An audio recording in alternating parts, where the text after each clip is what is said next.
मैं आपको बिल्कुल बताऊंगा कि अगर आप 30 दिनों में 10 पाउंड वज़न कम करना चाहते हैं तो आपको अपने पोषण के साथ क्या करना चाहिए। अब मैं पिछले 15 वर्षों से लोगों को वज़न कम करने में मदद कर रहा हूँ और यही वह सटीक तरीका है जो सबसे अच्छा काम करता है और मैं इसे अपने सभी फैट लॉस क्लाइंट्स के लिए इस्तेमाल करता हूँ। और इसकी सबसे अच्छी बातों में से एक यह है कि न सिर्फ वे वज़न कम करते हैं बल्कि आज तक कभी भी किसी क्लाइंट ने भूख लगने या खुद को भूखा महसूस करने की शिकायत नहीं की है। तो इस वीडियो में मैं आपको पोषण के अपने 7 मूल सिद्धांत दिखाने वाला हूँ। मैं समझाऊंगा कि ये इतने ज़रूरी क्यों हैं और फिर मैं आपको एक दिन के खाने का उदाहरण दूंगा ताकि आप समझ सकें कि इन सभी चीज़ों को एक साथ कैसे जोड़ना है। अब खाने के उदाहरण दिन पर जाने से पहले हमें पोषण के 7 सिद्धांतों और उन नियमों के बारे में जानना होगा जिन्हें आपको बिल्कुल पालन करना चाहिए। और अगर आप ऐसा करते हैं तो आपको एक ज़बरदस्त बदलाव देखने को मिलेगा। और मैं इन चीज़ों को प्राथमिकता क्यों देता हूँ, इसका कारण ये है कि जब आप वज़न कम कर रहे होते हैं तो ये समझना बहुत ज़रूरी है कि लक्ष्य कोशिकीय स्तर पर ऊर्जा उत्पादन को अधिक कुशल बनाना है। और इसे करने का सबसे अच्छा तरीका है कि आप अपने भोजन और जीवन शैली से उन चीज़ों को हटाएं जो सूजन को बढ़ावा देती हैं, पर्यावरणीय विषाक्त पदार्थों के संपर्क को कम करें और किसी भी पोषक तत्व की कमी या अपर्याप्तता को दूर करें। और एक बार जब आप इन चीज़ों को संभाल लेते हैं तो सब कुछ आपके पक्ष में होने लगेगा और आप वज़न कम करना शुरू कर देंगे। तो जब बात आती है 7 पोषण सिद्धांतों की, तो क्यों ना हम शुरू करें। सबसे पहले, कोई भी अल्ट्रा प्रोसेस्ड खाद्य पदार्थ ना खाएं क्योंकि इनमें अक्सर हानिकारक तत्व जैसे कि सीड ऑयल्स और ओमेगा 6 फैटी एसिड्स होते हैं। इनमें आयरन की फोर्टिफिकेशन की जाती है और साथ ही इनमें कई संदिग्ध एडिटिव्स और प्रिजर्वेटिव्स भी होते हैं। और ये खाद्य पदार्थ सूजन को बढ़ावा देते हैं, पर्यावरणीय विषाक्त पदार्थों को शामिल करते हैं और पोषक तत्वों की कमी में योगदान करते हैं। आपको अपने दैनिक विटामिन और मिनरल लक्ष्यों को संपूर्ण खाद्य पदार्थों के साथ पूरा करना चाहिए और फिर उन विटामिन्स और मिनरल्स के लिए सप्लीमेंट लेना चाहिए जिनकी आपको पर्याप्त मात्रा नहीं मिल रही है। और सप्लीमेंट्स का इस्तेमाल वास्तव में आखिरी विकल्प होना चाहिए क्योंकि आमतौर पर आप अपने विटामिन और मिनरल लक्ष्यों को भोजन से ही पूरा कर सकते हैं। साथ ही ज़्यादातर सप्लीमेंट्स की गुणवत्ता भी काफ़ी खराब और अविश्वसनीय होती है। इसके बाद आपको हर दिन अपने प्रोटीन लक्ष्यों को पूरा करने की कोशिश करनी चाहिए और इसे निर्धारित करने का सबसे अच्छा तरीका है कि आप मेरी वेबसाइट metabolicupgrade.com से मेरा मैक्रोन्यूट्रिएंट कैलकुलेटर डाउनलोड करें।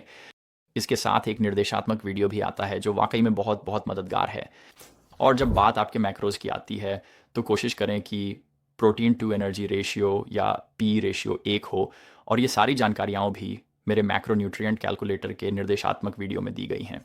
अब एक और अच्छा लक्ष्य यह है कि आप अपने अमीनो एसिड्स को संतुलित करने की कोशिश करें, जिसका मतलब है कि आपके प्रोटीन का लगभग 20 से 40% कोलेजन आधारित प्रोटीन से आना चाहिए, जैसे कि बोन ब्रॉथ, जिलेटिन और कोलेजन। और फिर आपको अपने ओमेगा 6 पॉलीअनसैचुरेटेड फैटी एसिड्स को जितना संभव हो सके कम करना चाहिए। दिन में 5 ग्राम से कम आदर्श रहेगा और अगर आप प्रोसेस्ड फूड्स को हटा देते हैं तो ये अपने आप ही काफ़ी हद तक कम हो जाएंगे। और अंत में आपको जितना संभव हो सके ऑर्गेनिक भोजन करने की कोशिश करनी चाहिए ताकि हार्मोन को प्रभावित करने वाले तत्वों के संपर्क को कम किया जा सके। अब किसी प्रोग्राम में आप और भी बहुत सी चीज़ें शामिल कर सकते हैं, लेकिन कई बार कम ही ज़्यादा होता है और जब लोग इस तरीके को अपनाते हैं तो ये वाकई में बहुत बहुत अच्छा काम करता है। असल में ये थोड़ा अजीब लगता है कि ये तरीका कितना अच्छा काम करता है, लेकिन सिर्फ इतना ही नहीं, जब मेरे क्लाइंट्स इसे अपनाते हैं तो वे खुद को बेहतर महसूस करते हैं, उनके हार्मोन संतुलित होने लगते हैं, पीरियड से जुड़ी समस्याएं सुधरती हैं, पाचन बेहतर होता है और उनकी नींद भी सुधरती है, जो सब मिलकर शरीर को स्वस्थ और ठीक होने में मदद करते हैं। ठीक है, अब हम एक ऐप में जाएंगे जिसका नाम है क्रोनोमीटर और मैं इसे अपने सभी क्लाइंट्स के साथ इस्तेमाल करता हूं ताकि हम 7 में से 6 मूलभूत बातों की निगरानी कर सकें। और मैं आपको बताऊंगा कि हम केवल 6 चीज़ों की ही निगरानी क्यों कर रहे हैं और साथ ही आपको कुछ बहुत उपयोगी बोनस टिप्स भी दूंगा। और इस उदाहरण के लिए हम एक ऐसे व्यक्ति के पोषण को देखेंगे जिसकी लंबाई लगभग 6 फीट है। तो चलिए शुरू करते हैं। ठीक है, तो अभी हम क्रोनोमीटर के अंदर हैं और हम एक ऐसे व्यक्ति के पोषण को देख रहे हैं जिसकी लंबाई लगभग 6 फीट है और इसके लिए हम लगभग 200 ग्राम प्रोटीन का लक्ष्य रखेंगे और साथ ही हम उस पी अनुपात को भी 1 पर रखना चाहेंगे, जिसे मैं थोड़ी देर में समझाऊंगा। तो नाश्ते के लिए हम कॉफ़ी से शुरू करेंगे। हम कॉफ़ी में कुछ घास चरी वाले बीफ जिलेटिन डालेंगे और फिर इसे थोड़ा मीठा करने के लिए उसमें कुछ शहद, कच्चा ऑर्गेनिक शहद मिलाएंगे।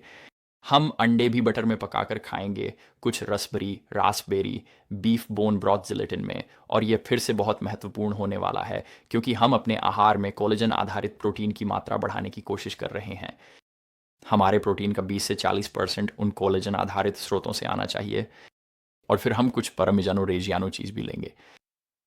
अब दोपहर के खाने के लिए हम थोड़ा हैमबर्गर लेना चाहेंगे, हम कुछ शकरकंद भी लेंगे। हम शकरकंद को थोड़ा सा बटर डालकर पकाएंगे और फिर हम एक छोटी सी सलाद भी लेंगे जिसमें खीरा, हरी जैतून और थोड़ा सा नींबू का रस भी होगा। अब रात के खाने के लिए हम सैल्मन मछली लेंगे। हम कुछ शतावरी एस्पैरेगस को बटर में पकाएंगे और फिर एक और छोटी सलाद भी लेंगे जिसमें फिर से थोड़ा खीरा होगा।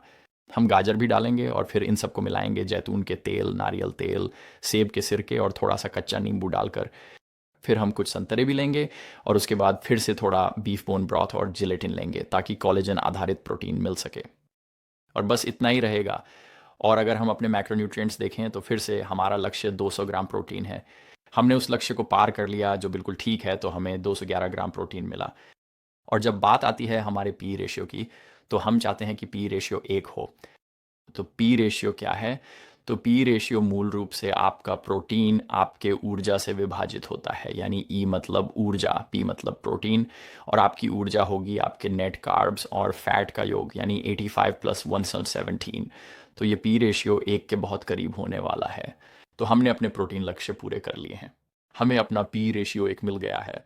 अब अपने मैक्रोन्यूट्रिएंट्स की ओर बढ़ते हैं तो हम देखते हैं कि हमने अपने विटामिन्स का 99% और मिनरल्स का 97% पूरा कर लिया है।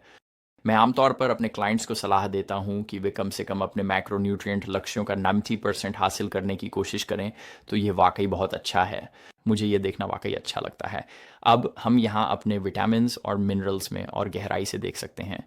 तो जो भी चीज़ें हरी हैं, इसका मतलब है कि हमने इस तरफ अपने विटामिन और मिनरल्स के लक्ष्य पूरे कर लिए हैं, और सिवाय इसके कि हमारा विटामिन ई थोड़ा कम है, और मैं विटामिन ई को एक छोटे बोनस टिप के रूप में भी समझाऊंगा।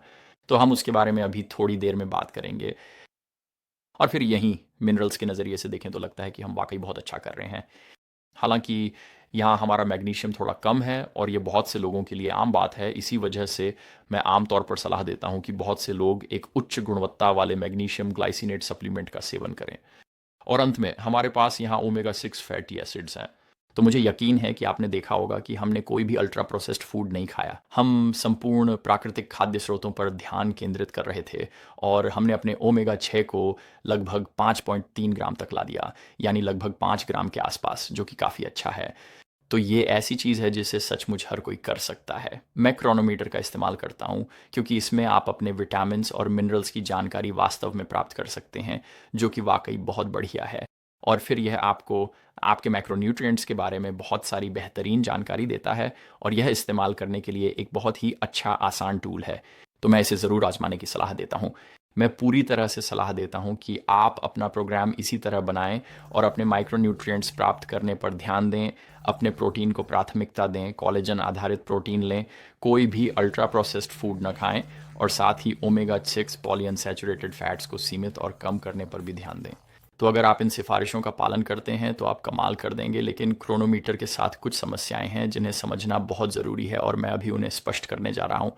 अब जब आप अपना खाना लॉग कर रहे हों तो खाने के सबसे सामान्य वर्जन का इस्तेमाल करें, क्योंकि उनमें आमतौर पर अधिक पोषक तत्व सूचीबद्ध होते हैं जो आपके विटामिन और मिनरल्स होंगे। तो भले ही मैंने ऑर्गेनिक खाने की सलाह दी थी, लेकिन जब आप खाना लॉग करें तो बस सबसे सामान्य रूपों का इस्तेमाल करें ताकि आपके पास ज़्यादा डेटा हो सके। अब अगर आप किसी ऐसे ब्रांड का इस्तेमाल करते हैं जो ज़्यादा जाना पहचाना नहीं है, तो बहुत संभव है कि उसमें सभी विटामिन और मिनरल्स सूचीबद्ध न हों, इसलिए आपको यह सही जानकारी नहीं मिल पाएगी कि आप असल में कौन कौन से सूक्ष्म पोषक तत्व, विटामिन्स और मिनरल्स ले रहे हैं। एक और बात यह है कि जब बात आती है विटामिन ई की, जो एक एंटीऑक्सीडेंट है और सूजन कम करने तथा हार्मोन फंक्शन को सपोर्ट करने में मदद करता है, तो पोषण संबंधी डेटा अक्सर औसत पर आधारित होता है, न कि किसी खास खाने या उसकी तैयारी पर किए गए विस्तृत परीक्षणों पर। उदाहरण के लिए मांस, अंडे और डेयरी उत्पादों में विटामिन ई की मात्रा काफ़ी अधिक हो सकती है अगर जानवरों ने विटामिन ई से भरपूर आहार खाया हो और उन्हें उच्च गुणवत्ता वाला पोषण मिला हो। कुछ मानकीकृत डेटा इन अंतर को पूरी तरह नहीं दर्शा पाते, जिससे रिपोर्ट की गई मात्रा कम दिख सकती है। इसलिए यह सबसे अच्छा है कि आप जितना संभव हो उच्च गुणवत्ता वाले खाद्य पदार्थों का सेवन करें। अगर आप अपने भोजन का रिकॉर्ड रख रहे हैं और लगता है कि आपको पर्याप्त विटामिन ई नहीं मिल रहा, तो हो सकता है कि वास्तव में मिल रहा हो, बशर्ते आप उच्च गुणवत्ता वाले खाद्य पदार्थ खा रहे हों। इसमें एक और बड़ी समस्या है, वह यह कि बहुत से लोगों को अधिक सहायता की आवश्यकता होती है और उन्हें लगातार बने रहना मुश्किल लगता है। अगर आप अपने पोषण, वजन कम करने और शरीर को बदलने में मदद चाहते चाहते हैं तो मैं एक ऑनलाइन कम्युनिटी शुरू कर रहा हूं जहां आपको मुझसे सीधे जुड़ने का मौका मिलेगा, मेरे पोषण और फिटनेस प्रोग्राम्स मिलेंगे और मार्गदर्शन व समर्थन भी मिलेगा। अधिक जानने के लिए विवरण में दिए लिंक पर क्लिक करें।